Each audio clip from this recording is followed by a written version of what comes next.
بص القطة دي كنت جايبها حرفيا زي ما بيقولوا كده جلد على عظم. ما كانتش راضية تسمع كلامي، يعني انها تخش الشقة عندي.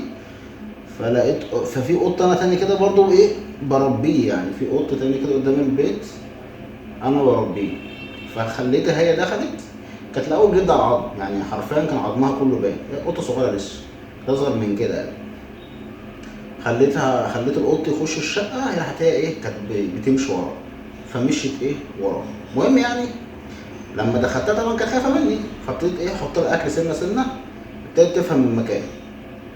اللي بيربي قطط هيفهم ان القطط اللي في السن ده بتبقى مجرمه شقاوه وبتلعب كتير والكلام ده كله. القطه دي يعني من كتر ما هي اتبهدلت في الشارع واتضربت، يعني صغيره جدا مش عارفه تلعب، يعني حرفيا هي سنه اللعب ما عندها مش موجوده، هي اخرها بس يعني عايز اقول لك انها كده عشان مطمنه انا بس، وعشان عارفه ان انا باكلها وكده. دلوقتي حتى لما اجي اخرجها بره الشقه ما بترضاش، هي بتبقى عايز تخش جوه في الشقه، لانها شافت في الشقه الامان، يعني اللي هو شافت بالنسبه لها. بره كانوا بيضربوها طبعا اللي في العماره او في الشارع او العيال الصغيره، عيال مؤذيه، فهي يعني ما حدش كان بيطبطب عليها، عمرها ما جربت الاحساس ده، وان حد يحط لها اكل وعايز اقول لك حرفيا 24 ساعه نايمه. انا مش بقول لك كده ان انا بقول لك ان انا ملاك يعني او كده، لا، هي ده تعاملي عامه. قطط كلاب، انا نفسي اغير لها حالتها النفسيه، خليها ترجع تلعب تاني وتعيش سنها. انا مش عارف اوصلها ده، يعني ده شافت كتير.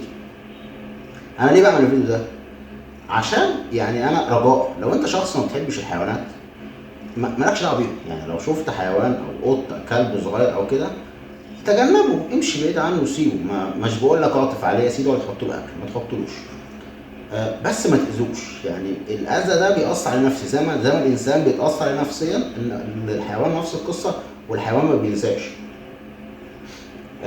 عايز اقول لك الصرصار، يعني انا لو جالي صرصار دخل عند الشقه بموته، كلنا بنعمل كده. بس لو شفت صرصار في الشارع ما بجيش جنبه، ليه؟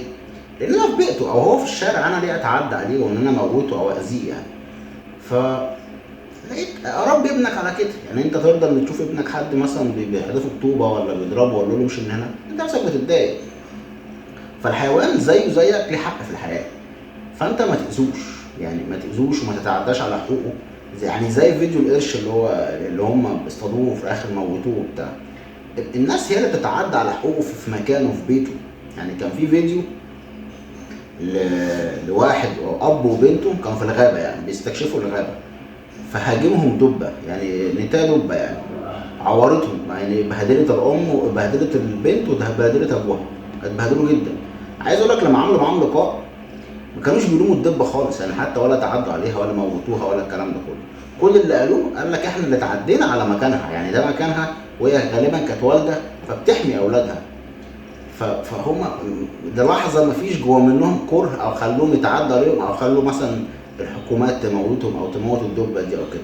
دي الناس اللي بتفكر، دي الناس اللي بتدي كل حاجه حقها. ما ينفعش اتعدى على مكان حد في حاجه وبعد كده ارمي اللوم عليه، زي العيال الصغيره بتقعد ترمي على الكلاب بقى في الشارع طوب كتير وبيأذوهم، وبعد كده يجي يقول لك اول ما الكلب يجي يهوى عليه ولا كده يجي يقول لك بص ده الكلب ده مسعور ده بيهوى عليه، هو ولا مسعور ولا حاجه، انت بتأذيه، فهو ده رد فعل منه، بيحاول حتى بأبسط حاجه بيقول لك ابعد عني يا عم ما تجيش جنبي. بس هي الناس مش قادره تستوعب النقطه دي.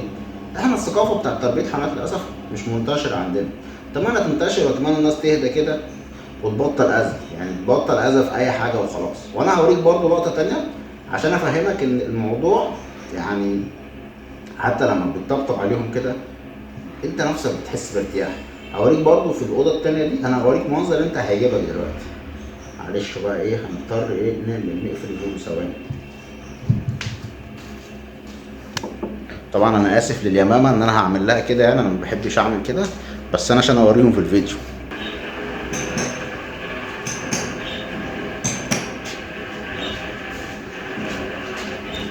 يا رب ما تطيرش، بص كده.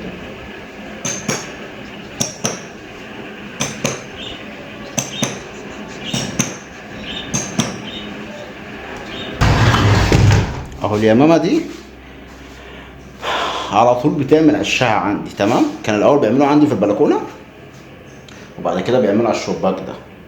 انا بيبيدوا وبيفقسوا والزغاليل بتكبر، وعايز اقول لك ما باجيش جنبه ولا حتى بحط لهم اكل ولا ميه. ليه بقى؟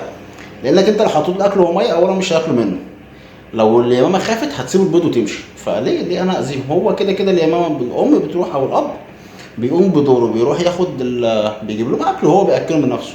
عايز اقول لك اكتر من عش عملوها على الشباك ده، ونفس القصه في البلكونه. فيعني واحد غيري كان جه ذبحهم واكلهم. فيعني اتمنى الناس تبقى احسن. يلا اشوفكم الفيديو الجاي.